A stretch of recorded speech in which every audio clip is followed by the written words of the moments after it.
You're listening to WorkWire, sponsored by Career Club and SHRM. Career Club has a range of services aimed at job seekers with an empathetic approach. Whether you are a job seeker yourself, know someone who is in job search, or an HR professional looking to bring a more empathetic approach to transitioning employees, check out career.club. If you are an HR professional seeking to enhance your skills, subscribe to SHRM and explore their extensive resources. Visit shrm.org. That's shrm.org.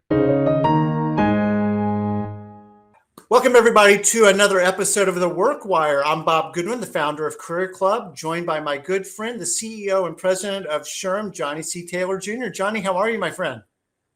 Hey, Bob, and Happy New Year, my friend. Happy New Year to you as well. It was quite a 2023, and it looks like 2024 is not going to give us any shortage of topics for the WorkWire. I think we're in a topic-rich environment for better or for worse, yes? That's right. So today's topic, I'm going to kind of just jump into it because it's something that's very near and dear to my heart. You know, at Career Club, we work a lot with individual job seekers as well as people that are coming to us via outplacement services that we provide. And so we've got, our clients are active job seekers. So I'm very sensitized to what their experiences are. And what I was hoping we could talk about today is under the broad headline of candidate experience. And, from where I sit, and I know that you're going to have a different point of view, which I'm very much looking forward to, is that the candidate experience leaves something to be desired. We'll talk a lot about ghosting, just how long things take, the length of interview cycles, all that kind of stuff. And yet on the other side, I know that we'll talk about HR talent acquisition professionals are doing the best they can with the staffs that they have to work with. But I just wanted to share, a couple of things here. There's an organization called Talent Board, Johnny, that does, you may be familiar with, a little bit newer to me. And they actually have been measuring over time via surveys with about 200 companies, candidate experience, and basically using a net promoter score methodology. And what's kind of cool is they also do it as candidates go through the talent acquisition process from being screened to interviewed to offer to hired, and how their, basically their net promoter score kind of changes, or what's it look like at different stages. It's also interesting, and I know we'll talk about this, that the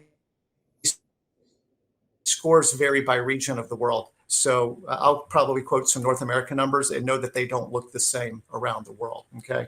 But they have awards. They call them Candy, C&E. So I guess their little word for that is the Candy Awards. And in 2022, they've got a score which is basically a negative net promoter score that they term resentment. And in North America, it's up 50% since 2020. So, and not small numbers. So from 8% to 12%, which would be a 50% increase using my Tennessee math. But even talking about, how likely would you be to reapply to this company? The scores are down. How likely would you be to refer this company to a friend of yours who was thinking about applying? Down. So there's just a lot. And so I guess I want to start at the start. Candidate experience, how would you describe that? And what does that mean to you and to the organization that you serve? Right. So, I'm going to say it in the context of, we think at SHRM a lot about internal customers and external customers, but they're all customers, which is why I love what Talent Board does and the use of the NPS.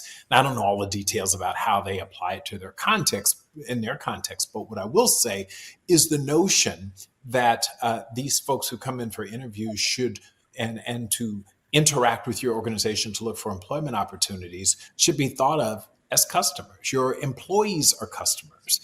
But here's a real irony to it all, Bob.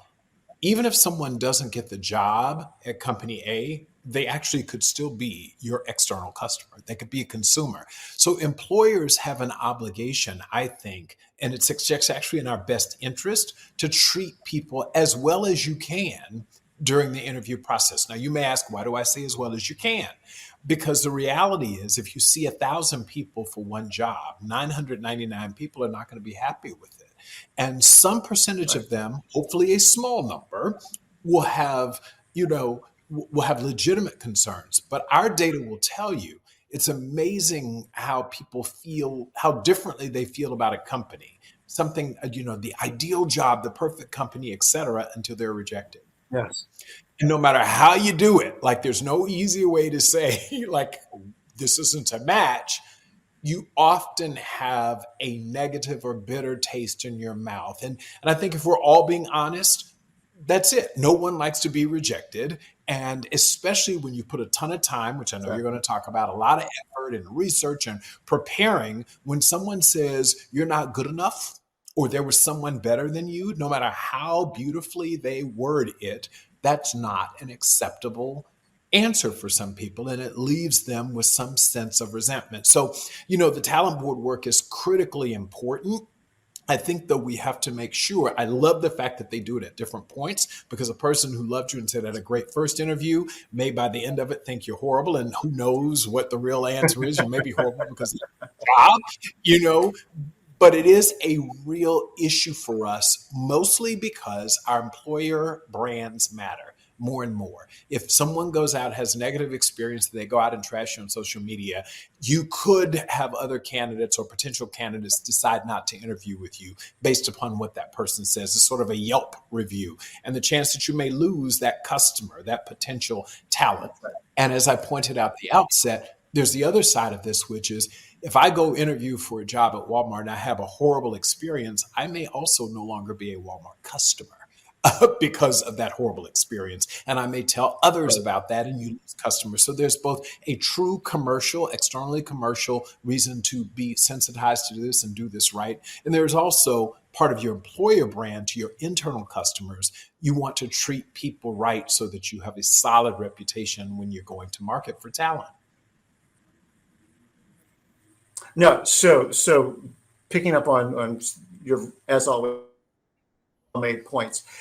It doesn't feel good, and you've got people that are in between jobs, so they're sort of already in the kind of a bubble of rejection, and then to be subjected to more, doesn't feel good.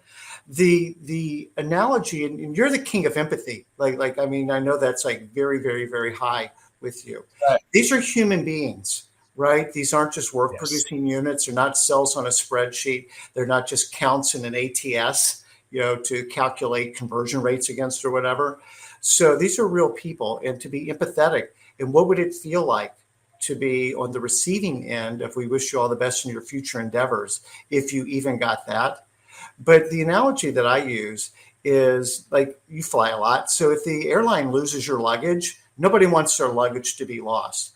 But if Delta over-delivered and immediately was on the phone with you and said, "Mr. Taylor, I'm really sorry, there's been a mix-up, but here's a $100 voucher, and we're going to do this and do that for you because we want to make sure that you're as well as you can be in a situation you don't want to be in," then I think, and it's done, with authenticity, not just like kind of, "Hey, here's 10 cents, good luck," but something like that. I'm not talking about money in this case. I'm just making the analogy that if there was something that was a more empathetic approach, and maybe even kind of geared to how far into the interview process did somebody get, right? If I'm being declined, just by the ATS, that's one level of engagement. If I made it to the finalists for a VP role and I put in a ton of work, like getting the same rejection letter of "I wish you all the best in your future endeavors," that doesn't feel appropriate to me. And it certainly doesn't feel very empathetic to where that person might be coming from. So I could not agree with you more. The question is, what would be enough? And I'll give you a personal example. I interviewed a candidate. I interviewed 3 finalists for a role, not here at SHRM, but at another organization in which I worked as a hiring manager. And at the end of it, I interviewed 3. One person got it, the other 2 didn't. One of the candidates, and I mean, I had done lunch with them because this was a high-level position and I wanted to spend time with them. One of the 2 candidates who was not successful, in getting the job, right? Still a very great candidate. I called, I personally explained that we went with another candidate. I'm telling you, it couldn't have been 12 seconds into it. Well, what did she have that I didn't have? And can you tell me why? And by the way, let me tell you about the interview that I had with that person on your team who I did. And it just became this full gripe session. I was like, time out. One, I don't have time to coach you for your next job. Like, respectfully, I don't have that kind of time. Like, and we know that, and you've been in talent acquisition long enough, you got the hiring manager looking for the next job to be filled, right? So I want to give you the right level of respect. I want to take you through it and explain, but there are things I can't talk about. Like, I can't tell you of the 3 people who interviewed you, this person didn't like you, and let me tell you exactly what they said. I mean, there are people who have those sorts of expectations.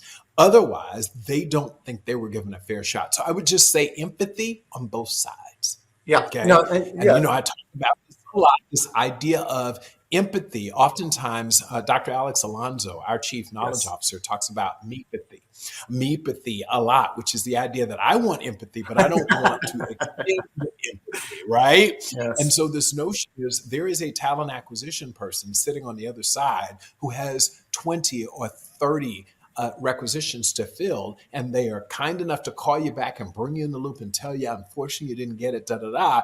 But if you want to spend an hour re-litigating, if you will, that decision, it's not a good use of their time. And it's just not productive for anyone, because you're not going to get the job and they're now going to lose productivity. And so it's a bad. So I throw it out there, not to defend not giving people and seeing them as humans. I'm very, very high empath. But to say empathy goes both ways. And when you're hiring at the rates that you are these days, and that we've been for the last 3 years in a post-pandemic world, and frankly, before the pandemic, if you remembered, we've had ultra low unemployment. There's a lot of pressure on the talent acquisition people to keep this machine going. So I want to compliment you, first of all, Johnny, because the fact that you took the time to personally call this person, and irrespective of how they responded to it, you did the right thing. So kind of, as much as it depends on you, be it you did the right thing, right? Yes. How they receive that is kind of on them. What we're seeing some progressive companies do is, rather than just send out a flat, we wish you all the best in your future endeavors. That's so 80, right?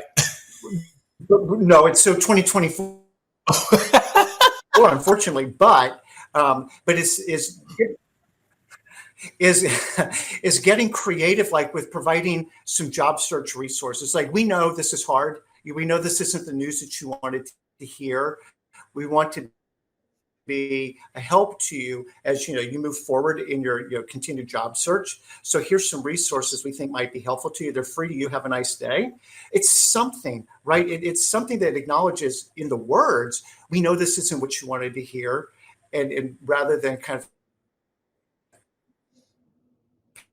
helpful, as you move forward. You're right. The company has got to be able to balance, offering a little bit more to somebody with just highly limited resources, volumes of candidates that they're trying to, get placed into roles, and vet and do what their main job is in TA. But at the same time, I believe there is a great opportunity for companies that really want to build a long-term relationship with candidates who really do care about their employer brand, to think about and how can they be creative in building a longer-term relationship. Because the reality is, these people are going to end up likely either as customers, like in your Walmart example, and I've seen calculators that say, hey, if you piss off this amount of people that you reject, this percentage of people is going to stop shopping you. And if their annual spend is X, the lifetime value of poor treatment is not small dollars. It's worth it. You're going to get an ROI. But the other idea before is, you leave, they're going to likely end up. Go ahead. Go ahead. Don't let me lose my idea, because I'm likely to do that. I'll say you go. I just wanted to make the point. Because sometimes I listen in arrears, if you will.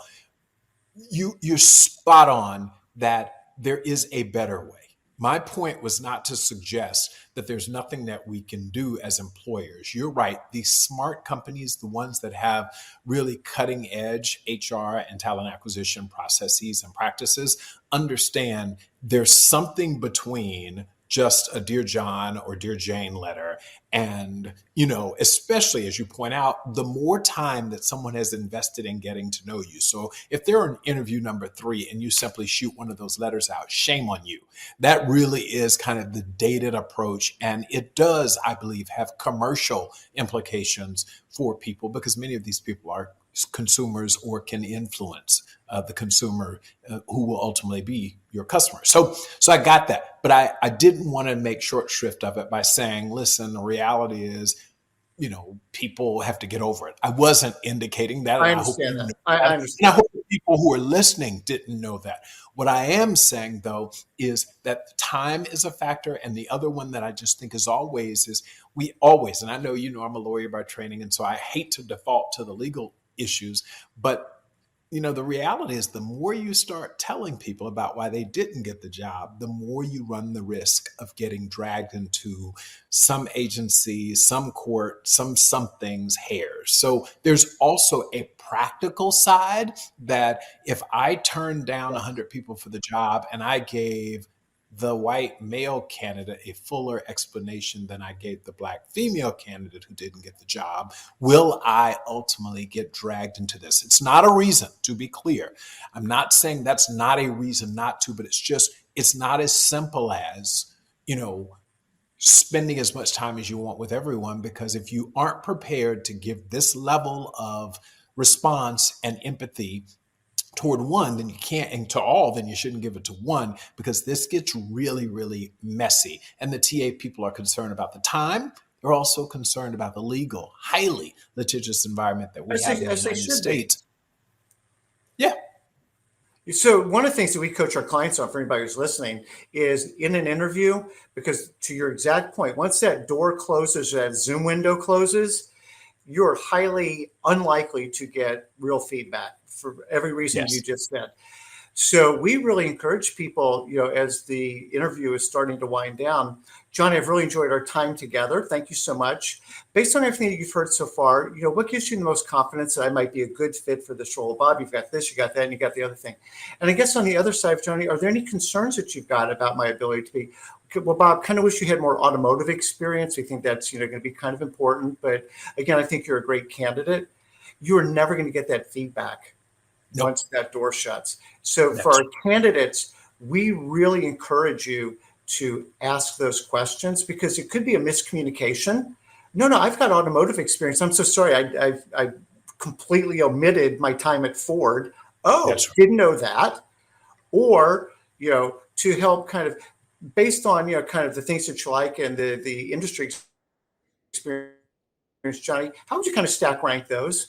I don't think the automotive is that important. I think you've got amazing skills and what we need. So I think you're a super strong candidate. At least and that's the part that I think for candidates, clarity is giant. And Bob, to that point, giving the talent acquisition or the hiring manager, whoever delivers the message that you didn't get the job, giving them permission to be candid. That's why I hadn't thought about that, but I love the idea of saying to someone, tell me, like you said, at the end of the interview, tell me about what went well and what gives you pause. And I think you'd go a step further and say, and I really want you to be honest, because whether or not I get this job or not, I'm going to be interviewing for a role elsewhere. So anything that you can tell me, Mr. or Ms. Hiring Manager or a talent acquisition professional, I will consider that a gift. Giving that person permission to be honest with you will go a long way. And I hope you encourage, and everyone listening, none of us want to deliver the bad news. No one. There's nothing better than delivering the great news. You got the job. All hands are raised because everyone wants to make the offer. No one wants to have the rejection calls. So you have to make us feel pretty decently about going through the process, because I believe net, the feedback is a gift, even if it's not feedback that you actually want to hear at the time. Yeah. So I want to move on to just a couple other and not small points in this whole kind of recruiting process, because it is part of the candidate experience, is couple things. One is when a work product is being requested. So I need you to do a mock sales call for me. I need you to do a presentation for me. Like you need to produce some work candidate. Yep. And then separate but related is 8 rounds of interviews. And can anybody here make a decision? Like what's going on here?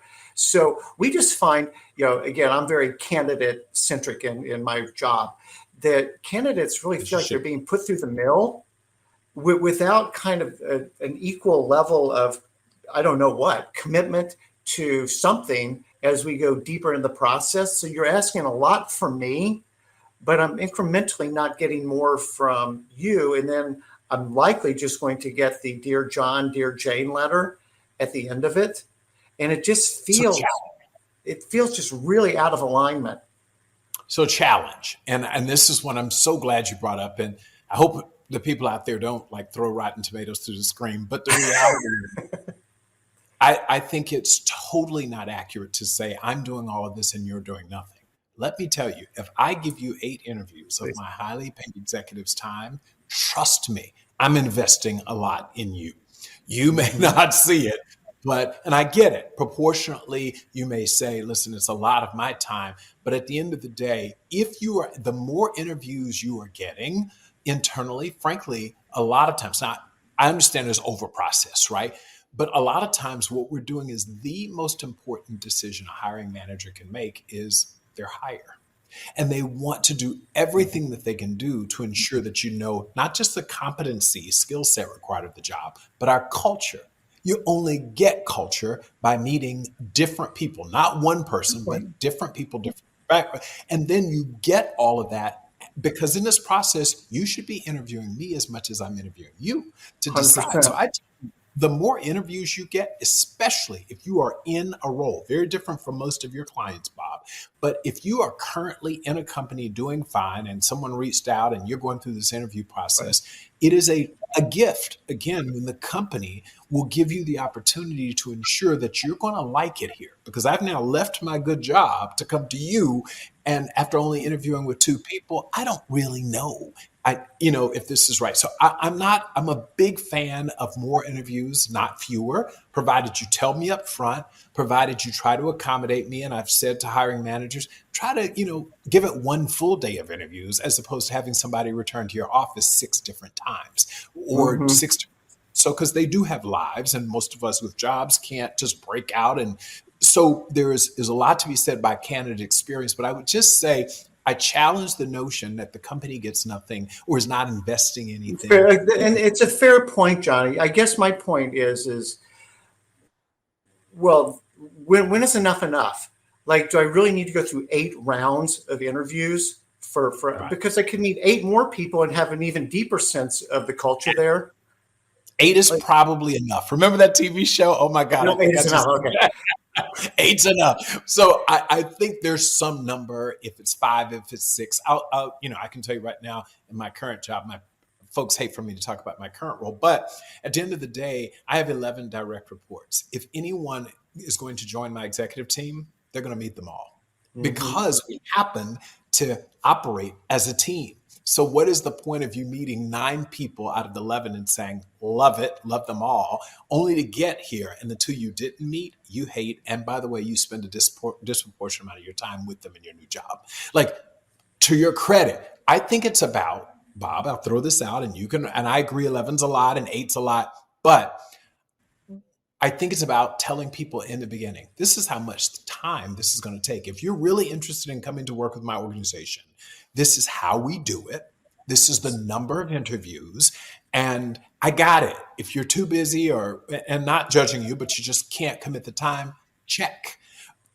But if you do want to do it and you feel strongly about this upfront, this is the time commitment. I think that's a better one as opposed to making companies decide is 4 the magic number, is 6 the magic number, is 8 enough. I don't know the answer there. So I'm unwilling to, I've heard that very, sort of piece of feedback. It's just too long. Well, if I told you in the beginning, this is how long it takes, then you got to decide, and hiring is I think, important. it is and at the same time, it's a very competitive labor market, and the best people are in demand. And I think that there's an efficiency. There's just you've talked about this before, and I've really internalized this, that there's not a good or a bad culture. Is it a fit for you is a different question, but is that a good culture or a bad culture? I'm a little bit into, can anybody here like make a decision, like let's go? But oh, by the way, I've also got 3 other things that I'm working on right now. So I just want to be upfront with you guys that I'm looking to make a decision in the next 2 weeks. I'm happy to meet all 11 people if that's because I think this is a cool role. Is there a way that we can figure this out so that we can kind of meet the finish line together? Now that makes sense. We're saying the same thing. That's right. As long as you're clear about this is how much time I have to give, they say this is much, and then you match. I will say this. It could be that what they're doing is giving you an indication of how they actually operate. You mentioned culture. There's some organizations where no decision is made unless it's truly consensus. So the interviewing process is actually giving you some insight into how they operate. So why have you just interview with 4 people in the name of expediency, right? You get there, and then as you start, you've accepted the job, you're working there, and you realize, gosh, every decision has to be done via consensus, and it takes 8 to 10 people to make a decision. I wish I had known that before I took this job. 100%, which is why I brought culture up. Yeah, to your point, right. These are very strong behavioral indicators of how decisions get made here, particularly important decisions. That's right. So to that point, I will tell you a funny one. So I talked to someone, and I'll save the name of the company because I don't want them to get upset. But this person said this company required that I give them a writing sample. And in the process of reviewing the writing sample, this company has a very, very strong bias toward writing in the active voice, not the passive voice. So the feedback that this individual, my friend, received in the hiring process was the piece that you submitted was really heavily written in passive voice, and we're an active voice company. And my friend said, I just rolled my eyes and I thought, what a stupid thing to say. And I said to him, actually, that was a gift. Because what could have happened is you've left your job to come here and you would have been brutalized because you didn't write an active voice. Now, you may think that's a silly point, but it's their point. It's the way they operate. And so I just got to throw in here as you kick it back to you, be very careful. Maya Angelou, the now one of the greatest poets of all time, said, when someone shows you who they are the first time, believe them. It's one of her most famous quotes. And so if the company is telling you 8, 9, 10, 11, at every level, they're telling you who they are. And you had better believe them and factor that. So don't think that a rejection is a rejection of you. They may have just saved you a lot of painstaking. Like, think about you. You're working with people in your organization who have already been displaced. Typically, they can't afford to make another mistake. If they go somewhere and it doesn't work out 3 months from now, when they come back to you, now they've gotten job hopping on their resume. So they need to understand who this organization is. And that organization might have been telling you from the beginning, we make decisions more slowly, period. We're consensus only, period. This is who we are. Yep. Well, to your point about mutual due diligence, Johnny, this is why we also really double down on know yourself and know what's really important to you, because what we do see is that when candidates have been displaced, somebody pressed the pause button on their career and on their life, and they get reflective. It's like, you know what, I haven't been happy there for the last 2 years. And, you know, would I have ever had the gumption to leave on my own? Probably not, but somebody did it for me. You know what, now I know more what I'm looking for. And we really try to encourage people to have the conviction of your conscience of like what's important to you, not just at work, but in your life, and how does this fit your life or not. And so to your well-made point around, hey, this is mutual due diligence here, and you need to understand the culture. And the way I say, the real mark of conviction and clarity is knowing what to say no to. So a candidate needs to be able to say, you know what, this whole process, this speaks volumes to me about how these guys roll. I'm not going to be judgmental. I'm just going to say it's probably not a good fit for me. not for me. To that point, I oftentimes, when you talked about wanting to discuss this, I thought perfect timing. Think about interviewing like dating. If you just think about it that way, it's okay the first couple of dates to spend time asking questions. It could be after the first date, there's nothing I like about that person, or they said that one thing. But do the same thing, to your point, in the interviewing process. You're interviewing, you're determining, picking up all of the cues, the words that are said and the ones that are unsaid. You should be looking at it and the second date and the third date and the fourth date. Most of us don't rush in and make a decision about who you're going to spend your life with 2 or 3 meetings. You actually get more and more interactions. And that's why some people sort of lean towards, some organizations toward more interviews than less, because we're trying to get you to put the same level of due diligence. I like the way you're interviewing me and I'm interviewing you. So this is not just us rejecting you. You can reject us, but Amen. You should spend this time to figure out who these people are, because as you know, the data shows, typically you spend more of your waking hours with your colleagues at work than you do your own family, just because the math says it, right? You sleep, you work, and then you have free time. And there's just not a lot of free time to spend with people after work and sleep. So I just would suggest that people not see, yes, hands down, companies need to do better. Talent acquisition teams need to be more mindful for all the reasons that I described in the beginning, the least of which is it's just not good practice. It's not 21st century practice to blow people off, not be responsive, to be mean, etc. Got it. Check. And you need to, all of us should be figuring, I love that idea that you shared about how to follow up with people. Got it. The second thing, though, is maybe there's a gift. And I keep using that term, but every job that I have not gotten, okay, and these are jobs that I went after that I didn't get. At the time, I was annoyed because I'm competitive, and I thought, if I'm here, you all listen. Right? This is Johnny Taylor. And then it wasn't very long. Typically 6 months, a year later, I'd say, gosh, I dodged a bullet. Like this was, they didn't reject me. Hell, I wish I'd rejected them. But some of us get so committed to wanting that job for financial reasons, for ego reasons, for whatever, that we're not objective enough either. Would you say that, Bob? No, I would completely say that. And I'm smiling while you're talking about being competitive, not getting a job that you really, really wanted, and then being able to look back and go, OMG, that would have been a disaster zone for me, for them. Right. And the whole trajectory of my career would have been very different. And so I'm thankful for like how it ended up working out. And you make a great point too about, between just financial pressure, ego, whatever else, fear, whatever else might be acting on somebody, like you really want this job. But with a little bit of objectivity, a little bit of perspective, may not be the right fit for you. So, this whole candidate experience, it does go both ways, which is what you always kind of bring me back to, that there's not just one side of something.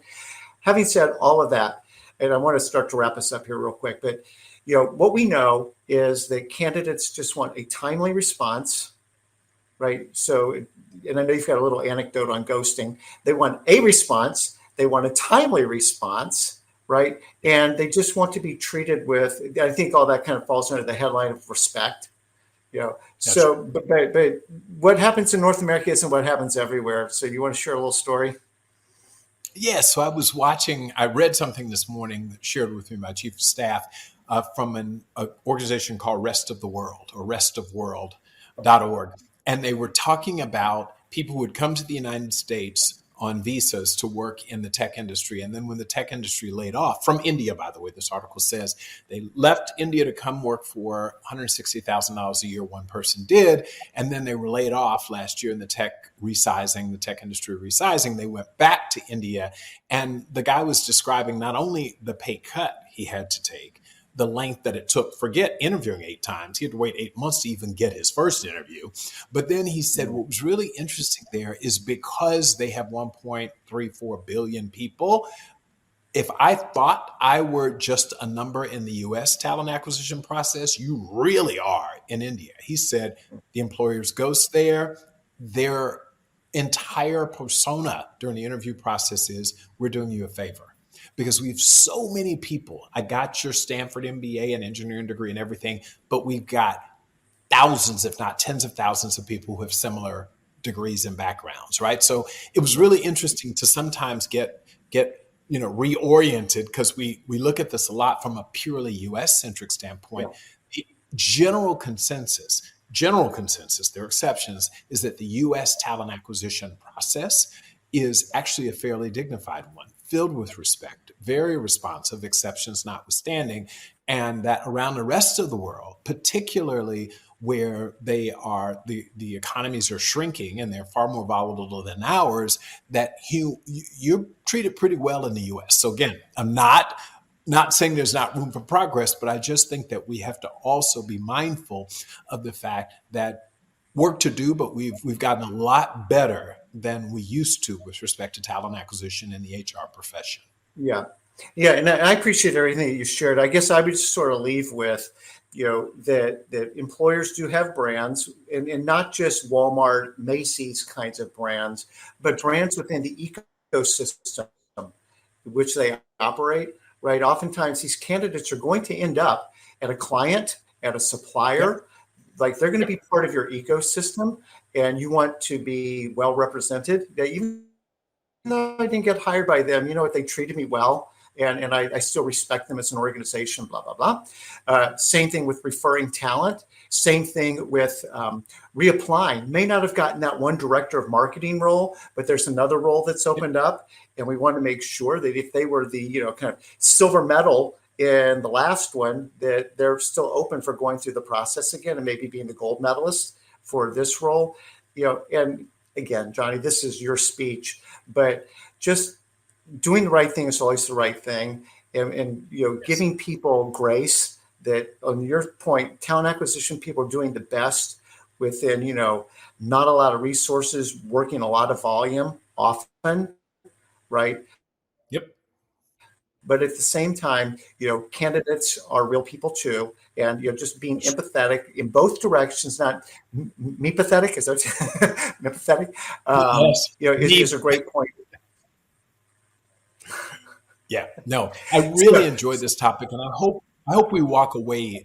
You said the practitioners on the phone, hiring managers. If you're not in HR, it's still every one of us. You make the point, which is you're going to see these people again in some way, and therefore, why not do right by people? Even if you never were going to, they were never going to be your customer or whatever.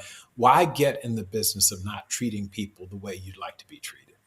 Amen. So I think I can't end on a better note than that. Johnny, great to see you as always. Thank you for your wisdom. Everybody who's listening or watching The Workwire this week, thank you so much. If you're on YouTube or your favorite podcast, please rate, review, subscribe. And if you've got any ideas that you would like to see us cover on a future Workwire episode, you can email me at bob@career.club, and we would love to hear what you guys would like to talk about. So with that, Johnny, I wish you well. Hope you have a great rest of your week. You too. Happy New Year again, my friend, and to the audience. Thank you so much. Check out career.club for personalized help with your job search. Visit shrm.org to become part of the largest human resources organization worldwide.